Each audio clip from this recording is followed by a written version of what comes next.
meron akong nakausap na isang cabinet member. Hindi ko na lang papangalanan muna. Pero imagine niyo nilapitan ko yun tapos kinuwento ko yung nangyari sa akin. Aba, wala pa ilang segundo, initial reaction niya, yung unang reaction. Nagalit talaga, nasigawan ako. Bakit daw kasi nakialam ako sa drugs, ganyan. Aba, mukhang ano to ah. Alam niyo na mga tol.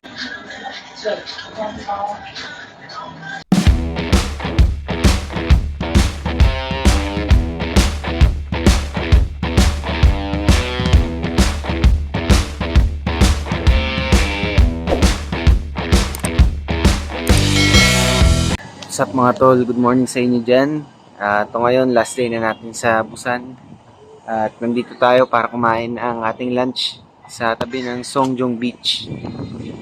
Ito, gagamitin natin ngayon is yung phone muna na lobat yung GoPro ko ulit. At try natin kumain dito, pakita ko sa inyo. Isa siyang local na kainan. Yung mga dumpling, tsaka yung steamed bun kung tatawagin dito. Ito, pakita ko sa inyo kung anong itsura niya. So, yan yung ginagawang kimchi dumpling. 8 pieces siya, 5,000 won. Tsaka yung steam bun. And then, in-order natin yung white rice. 5,000 din yan. Mura lang. Pero at least para ma-try din natin. Pwedeng kumain sa loob. Ito yung mga katabing mga establishment, may mga hotel dito, convenience store. Kompleto naman dito mga tol. Yung gusto nyo dito mag-book. Kasi mas mura dito kaysa dun sa mismong Hyundai Beach or Guangali Beach.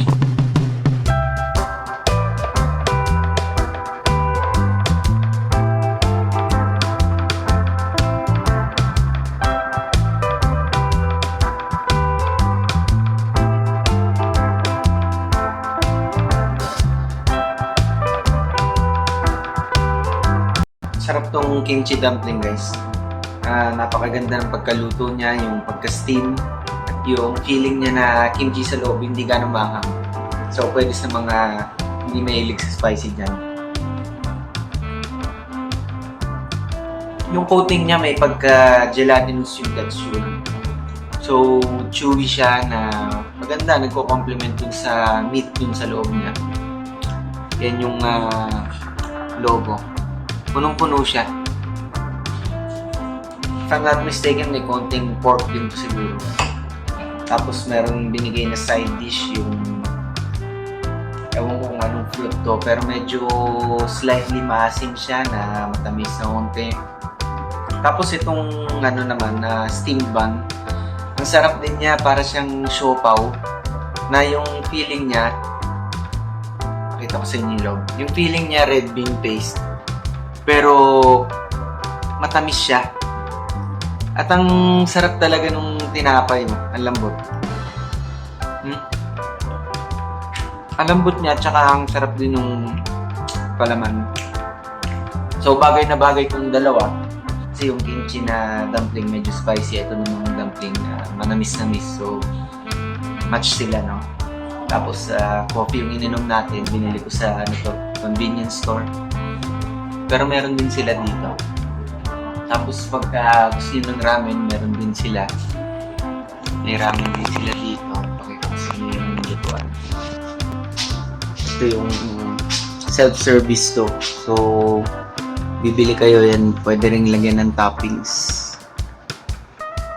Tapos dito nyo siya lulutuin. Tapos punta tayo sa may tabing dagat ngayon. Lakad tayo sa beach. Ganda na ang panahon ngayon, napakainit. Parang summer. Pero malamig pa rin dito eh. Kita nyo yung mga nasa harap. Yan, kita nyo mga naka-ano pa sila. Jacket. Tayo, polo lang. Sanay tayo sa lamig eh.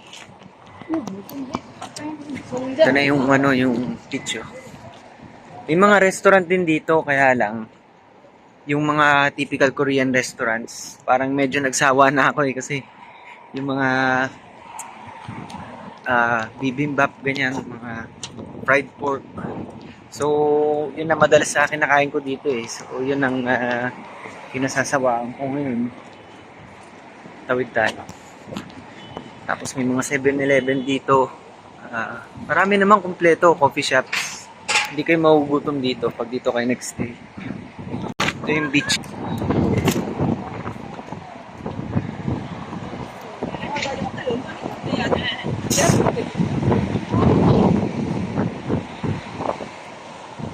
And may mga nagsisurfing pa, oh. Marami din mga turista ngayon. May nakita akong tourist bus dun sa may kinainan natin. So dito pwede kayong maligo. At pwede rin kayong magdala ng sarili niyong mga pang-surfing kung meron kayo. Wala lang ang ano dito, yung parang nipahat dun sa may Guangali Beach. Pero maganda dito. Ganda ang ambience. Tsaka almost white sand siya. Ganda ng quality ng sand.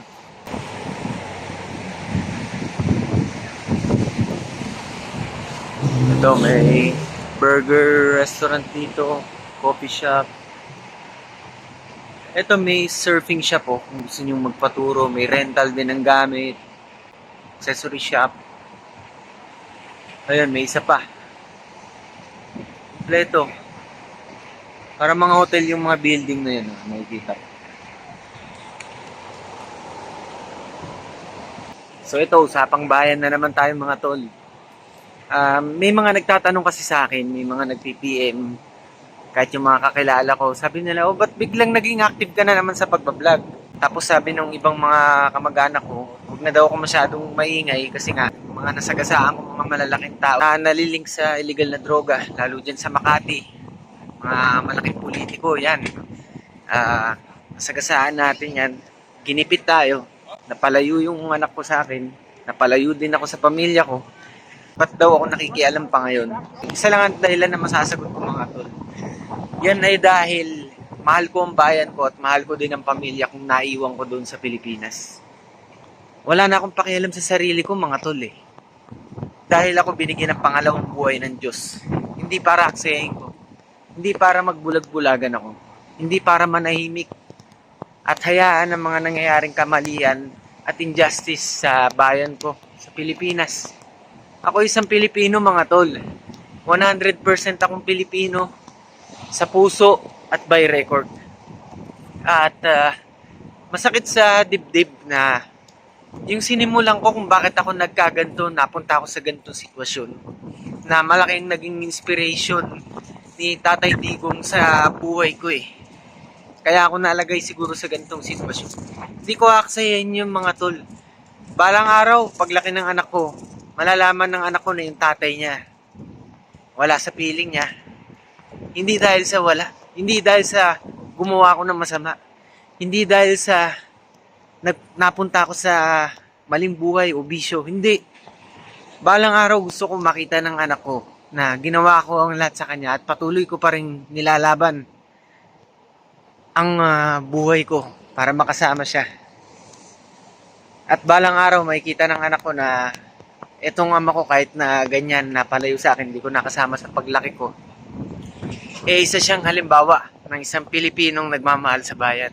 Simple lang mga tol. Hindi ko kailangan maghangad ng yaman tulad ng mga politikong magnanakaw na yan. Hindi ko kailangan yung mga tol. Sapat na yung binigay na pangalawang buhay ng Diyos, sobra-sobra pa nga eh. Hindi ko nga alam kung paano ko ibabalik mga tol eh. Sa totoo lang. Pero sa mga nakikita kong binibigay na biyaya sa akin sa araw-araw, binabalik ko sa alam kong paraan, sa paggamit ng binigay niyang talento sa akin, at syempre sa pagpapatuloy sa mga bagay na alam kong kaya kong gawin. Tulad nitong pagbablog na lang.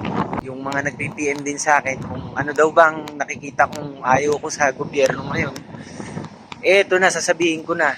Kasi unti-unti na akong napuno mga tol. Ayaw kong magsalita talaga eh kasi nawalan na nga ako ng interest sa politics mula nung napalayo ako sa anak ko. Sabi ko, ayoko na makialam. Wala naman ako mapapala dyan. Napagastos pa ako nung panahon ni Digong.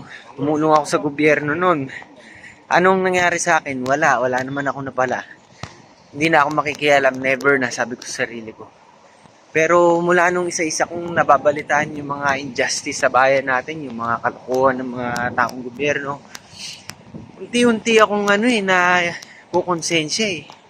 Tapos nung mapanood ko nga yung ICC, si Duterte yung pinasuot ng maluwag na damit, yung parang na-stroke na yung taong nakita ko sa TV nung nagsalita siya eh. Parang sabi ko, ano talaga yung, yun nga, napaiyak ako, tsaka sabi ko, hindi na tama to nangyayarin to. Matandang tao, ganito ginawa, para na lang ginawang binaboy talaga yung buong pagkatao eh. Tsaka yung pamilya niya eh. Hindi na to tama, kikilos ako ngayon mismo, ora mismo. Ayan, sa puso ko nun, nung panahon na yun, sabi ko, kung anong pwede kong gawin, tutulong ako para sa bayan ko. At yun, nakausap tayo ng mga volunteers dun sa Team Duterte sa South Korea dito. At yun, pinattend tayo sa rally. At binigyan tayo ng pagkakataon makapagsalita at makapag-perform sa harap ng maraming tao. At doon ko inano yung story ko, shinare sa mga tao. Pati yung patotoo ko, yung testimony ko. Tungkol sa pangalawang buhay na binigay sa akin ng Panginoon. Kaya, isa-isahin natin ano bang mga maling nakikita ko sa gobyerno. Ba't ako nagsasalita ngayon, nagiging active. Una yung ayoko yung ginagawa na pagtotolerate nung isang PNP personnel na sinabi sa interview na okay lang daw mag-drug sa mga tao. Kasi daw yung iba ginagamit lang naman yun. Pagka napupuyat sila, yung pagka late shift sila, okay lang naman daw na, parang sinabi niya okay lang gumamit nun. 'Di ba? Imagine nyo tol, pagka narinig yan ng mga kabataan o ng mga drug user, ano na lang iisipin nila? Di pati sila okay lang palang gumamit dahil meron silang trabaho ng late night, ganyan. Tapos hindi naman makokontrol yun. Magtutuloy-tuloy sila, maghahanap yan ng pambili gabi-gabi, madaling araw, hanggang sa makapagnakaw na naman yan, tulad ng mga nangyari sa akin nun, yung mga sarili kong kaibigan. Talagang pinatos mga gamit ko. Ako mismo tinabla dahil sa, para siguro sa droga nga. Ano pa nga ba? Ganyan ang tao Siyempre, pag wala ng pambili, anong gagawin mo? Kailangan na kailangan mo. Kaya, biktima yung mga yan, drug users. Ang kalaban talaga yung malalaking tao, big fish, na nagpapatakbo ng droga na yan. Yung mga nakalabang ko, ginawa ko sa Makati nun. Pero, ano pa bang mali? Di ba? Isa na yun. Imagine niyo naman yung bigat ng impact pag napanood ng mga drug user yung ano na yun, yung interview na yun ng isang PNP, di ba? Tapos pangalawa, yung meron akong nakausap na isang cabinet member. Hindi ko na lang papangalanan muna. Pero imagine niyo, nilapitan ko yun tapos kinuwento ko yung yung nangyari sa akin. Wala pa ilang segundo, initial reaction niya, yung unang reaction, nagalit talaga, nasigawan ako. Bakit daw kasi nakialam ako sa drugs, ganyan. Mukhang alam niyo na mga tol, pagka ganun ng reaction, malalaman din niya ng tao, unti-unti yung pagkatao niyan. Actually, yan nga, nalilink na nga sa droga Maraming nalilink ngayon sa droga sa panahon ngayon dyan sa government. Panahon nga lang, hindi naman forever na malakas na nasa puder Tsaka yung blank bicameral report, napakalaking kamalian yan mga tol. Imagine niyo yung bicameral report, dyan talaga ginagawa yan para maiwas yung korupsyon. Nilalagay sa report kung saan napupunta yung pera ng bayan, saan napupunta ang proyekto. Pero pag may mga blankong ganyan, prone yan sa corruption kasi pwede nilang patungan yun anytime without any meetings na ginagawa sa Congress o sa Senado.